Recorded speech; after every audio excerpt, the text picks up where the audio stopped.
Fala rapaziada, paz do Senhor, tudo bom com vocês? Samuel com mais um vídeo.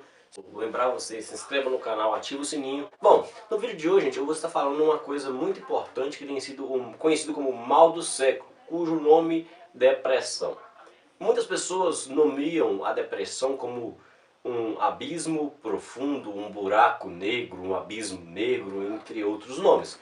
Pois bem, a depressão ela é uma situação que a pessoa se encontra em que ela tenta fazer isso. Ela se fecha entre quatro paredes, entre um ambiente e tchau mundo. Ela desanima das coisas, ela não mais tem vontade de trabalhar, não mais fica alegre, não mais se é evangélica ou não, não mais dá glória a Deus e por aí vai. A depressão, se você reparar, ela coloca as pessoas em situações constrangedoras ao ponto de se cortar, ao ponto de se machucar. As pessoas que têm, às vezes, pela falta de alegria, pela falta de felicidade do dia a dia ou da vida, elas tentam preencher aquele vazio com bebidas, drogas, com prostituição, com fornicação e tudo mais. A Bíblia fala que, certa vez, um homem chamado Judas, ele peca contra Jesus.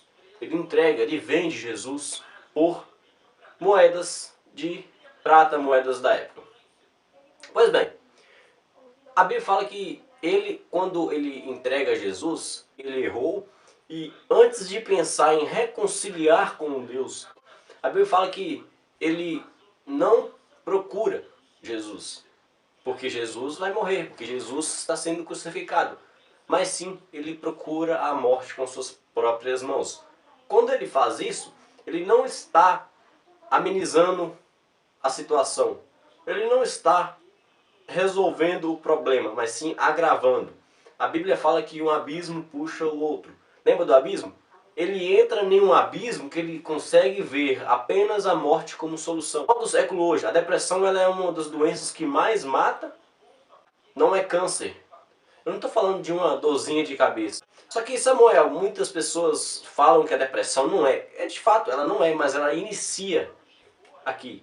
Aí quando ela inicia na mente, ela passa, como eu já vi algumas aulas sobre isso, ela passa para algo físico. Só que não é o tema desse vídeo. Mas a depressão, se você observar bem, ela inicia com o psicológico.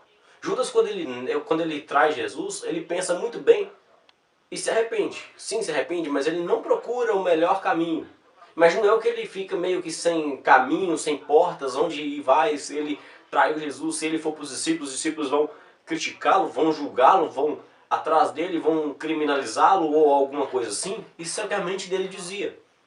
Mas se ele fosse realmente a Jesus, Jesus iria perdoar, só que ele não faz isso.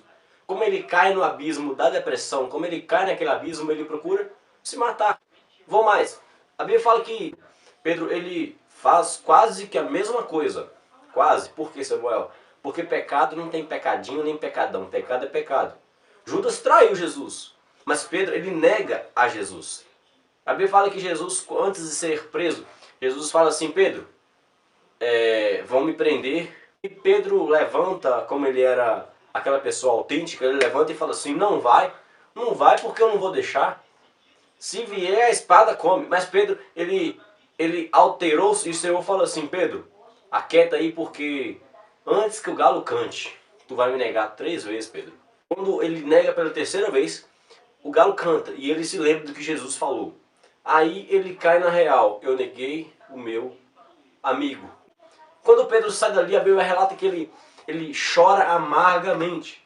O que é um choro amargo, Samuel? O choro amargo é aquele choro que você acha que não tem mais solução. E na cabeça de Pedro, Jesus vai morrer e não vai mais voltar. E quando Pedro chora amargamente, Jesus está passando para ser levado. O que eu quero dizer com isso? Aí Pedro está num ponto, num passo de sofrer, entrar no mesmo caminho da depressão. Porque a Bíblia fala que ele chora amargamente. Pedro, se ele tivesse orado com Jesus lá atrás, quando Jesus vai para o monte e chora e pede ao Senhor: passa de mim esse cálice possível, ele volta, os discípulos estavam dormindo. Jesus ele fala assim: não podeis velar comigo nenhuma hora. Se Pedro houvesse prevenido ali, ele não teria chegado ao ponto de negar Jesus 3 vezes. Se ele tivesse orado ali no monte com Jesus, se tivesse velado com Jesus, ele não teria pecado ali. Ele não teria negado Jesus, o seu amigo. O que eu quero dizer com isso? Muitas das vezes a depressão ela é algo que nós procuramos. Ah, mas Samuel, fulano de tal tá namorando e deu errado e entrou... Quem procurou o namorado ou a namorada foi ele. Quem procurou a situação foi ele. Não é porque deu certo, porque deu errado, porque às vezes entramos em depressão. Mas a depressão ela é algo que vem daí. Ela é algo que vem de decepções, ela é algo que vem de desilusões, ela é algo que vem de doenças, às vezes de traumas, de perdas. A depressão ela é esse tipo de abismo. E a mente do ser humano se prende dentro de si. Muitas pessoas que têm podem até discordar desse vídeo porque eu não entrei, mas reconheça. Olhe para trás e entenda de onde começou. Eu quero finalizar esse vídeo dizendo, Pedro nega Jesus. Só que Jesus, quando fala que Pedro negaria, ele está dizendo, eu sei do seu futuro. Pelo contrário, Judas, ele pecou contra o Cristo, contra o Pai e suicidou. Pedro não. Pedro, quando ele conhece, ele sabe que Jesus ele está voltando, está em ressurreição, nos 3 dias de Cristo, ele entende que ele pode voltar atrás. E pelo contrário, ele não toma a mesma atitude de Judas. O que eu quero te dizer, se você se encontra em situação parecida, não tome essas atitudes de Judas. Se você se encontra em situação de Pedro, negou Cristo, desviou do Evangelho, às vezes está ouvindo a palavra do Senhor, tem fugido dos assuntos, se você se encontra em situação parecida de estar prestes a entrar em depressão por motivos que talvez você mesmo fez e você nem sabe disso, as coisas que você fez às vezes têm te causado mal, é momento de voltar-se a Cristo. É momento de achegar-se a Deus e não fazer como Judas. Eu quero lembrar você, Jesus te ama muito, pagou um preço muito caro para a gente ficar se prendendo de nós mesmos. Porque a depressão é isso, a depressão é prendermos em nós e não dividirmos o que nós sentimos com Deus. Divida com Deus.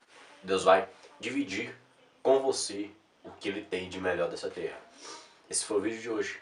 Desculpe pela longanimidade do vídeo. Graça e paz. Deus abençoe todos e nos vemos até a próxima.